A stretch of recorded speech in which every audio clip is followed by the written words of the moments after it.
So I live in a pretty ordinary townhouse, right? Nothing fancy, just a couple of bedrooms, a living area, and a small kitchenette.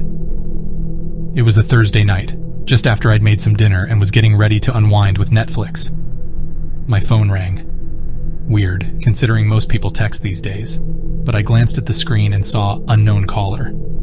Thinking it might be from work or something, I answered. There was this pause, like the kind of pause that makes your heart skip a beat. Then a deep voice just goes, "You have something I want." Confused, I just mumbled something like, "Sorry, think you got the wrong number," and hung up. But man, I wish that was the end of it. The calls kept coming at all hours. Always the same voice.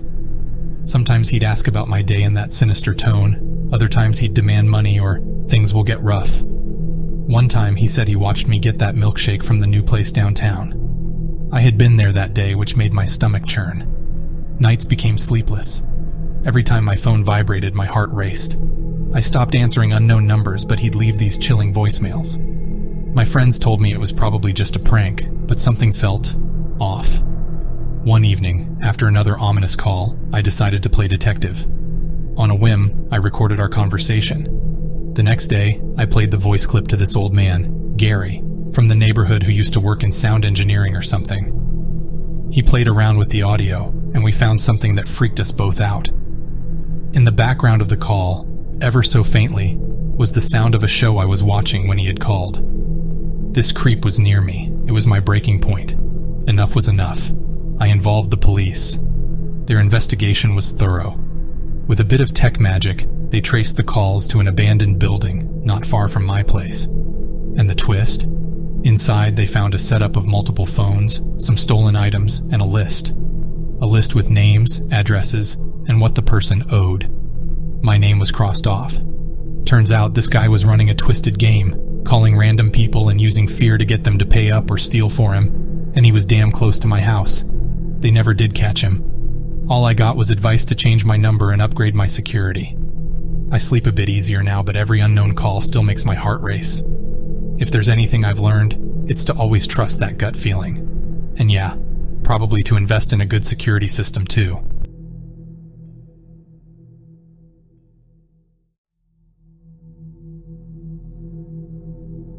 It's funny how we get so caught up in the noise of life that we forget to appreciate the silence. One Saturday night, I was finally enjoying some alone time.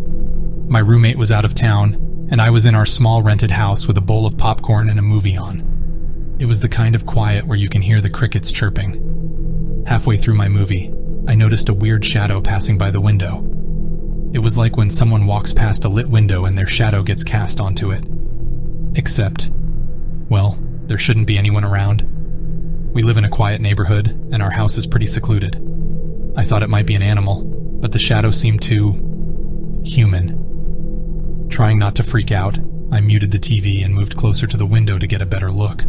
My heart raced as I spotted multiple silhouettes moving stealthily around the yard. They weren't just passing by, they seemed to be circling the house. Okay, stay calm, I thought. Maybe it's just some kids messing around. But my gut told me something wasn't right.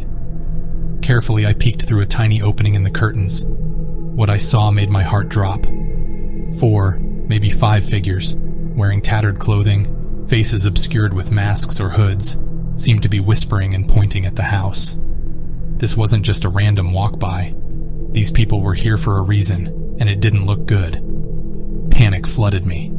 Should I shout? Confront them? My logical side told me to stay silent. Instead, I crept to the back door to ensure it was locked. I remembered the old half-broken lamppost out back. It had a sensor and would light up with motion. I had an idea. Reaching for my phone, I activated the flashlight and pointed it at the sensor from the inside. The backyard flooded with light. The sudden brightness caught the group off guard. I saw them scatter like cockroaches, their shadows darting away. I wasn't going to waste this chance. I dialed 911, trying to keep my voice steady as I explained the situation. The dispatcher advised me to stay on the line and not to make any noise. Minutes felt like hours, but soon the sound of sirens wailed in the distance. The police combed the area but found no one. They did, however, find some disturbing items left behind. Rope, a few sharp tools, and a makeshift map of the house's layout. It was premeditated.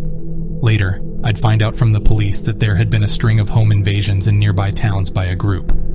Their method was to target houses where they believed only one person was home. They were still at large.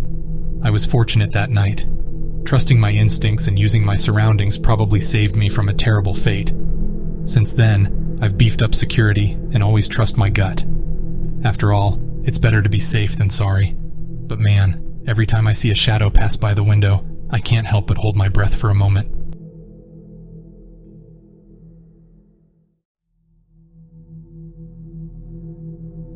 I've always been a bit of a night owl. So one night I was up late, just finishing a movie and getting ready for bed. My house is pretty quiet, being out in the suburbs and all. But as I was brushing my teeth, I heard something that made the hairs on the back of my neck stand up. A faint whisper coming from the hallway. At first, I thought I was just hearing things. Maybe it was the movie still playing in my head or something. But then I heard it again, clearer this time. It sounded like someone saying, "Where are you?" I froze. I live alone, and I was sure I'd locked all the doors and windows. I slowly crept out of the bathroom and peeked down the hallway. And that's when I saw him.